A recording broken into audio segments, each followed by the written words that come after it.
মিনু কিচেনে সবাইকে স্বাগতম। আশা করছি তোমরা সকলেই ভালো আছো। মাত্র দুটো রুই মাছের টুকরো দিয়ে এমন একটা রেসিপি বানাবো যেটা খুবই সহজ এবং অতি সুস্বাদু। মাছটাকে ধুয়ে জল ঝাড়িয়ে নিচ্ছি, সামান্য একটু নুন, সামান্য একটু হলুদ গুঁড়ো দিয়ে ভালো করে মাখিয়ে নিচ্ছি। এই রেসিপিটা সম্পূর্ণ ঘরোয়া উপায়ে বানাবো। মাছটাকে নুন হলুদ মাখিয়ে 10 মিনিটের জন্য রেখে দিলাম। গরম কড়াইয়ে পরিমাণ মতো একটু সর্ষের তেল দিয়ে দিলাম, দিয়ে একটু ভালো করে নাড়িয়ে দিচ্ছি।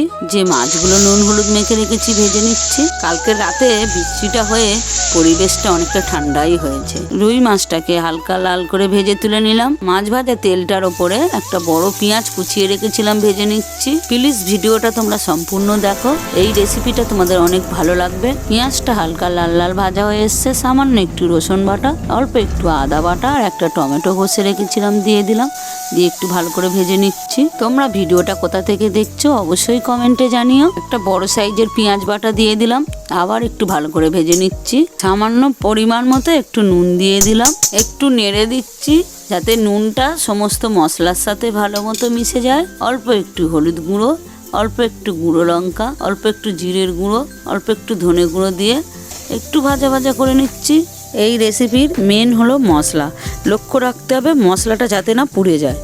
আমি পরিমাণ মতো অল্প একটু জল দিয়ে দিচ্ছি, দিয়ে মশলাটাকে ভালো করে ভেজে ভেজে নিচ্ছি যাতে মশলাটা না পুড়ে যায় আর সুস্বাদু হয়। সামান্য একটু গরম মশলা দিয়ে দিলাম যাতে এই রেসিপির গন্ধটা সুন্দর হয়। মশলাটা একটু লেগে যাচ্ছিল বলে সামান্য একটু জল দিয়ে নেড়ে নিলাম। আমি সামান্য পরিমাণ মতো 1 কাপ জল দিয়ে দিলাম, দিয়ে একটু নাড়িয়ে দিচ্ছি।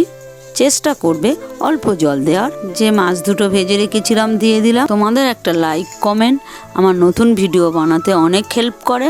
10 মিনিটের জন্য ঢাকা দিয়ে কুক করতে দিয়ে দিলাম। 10 মিনিট পর ঢাকাটা খুলে দেখলাম রুই পেঁয়াজের ঝালটা সম্পূর্ণ তৈরি হয়ে গেছে।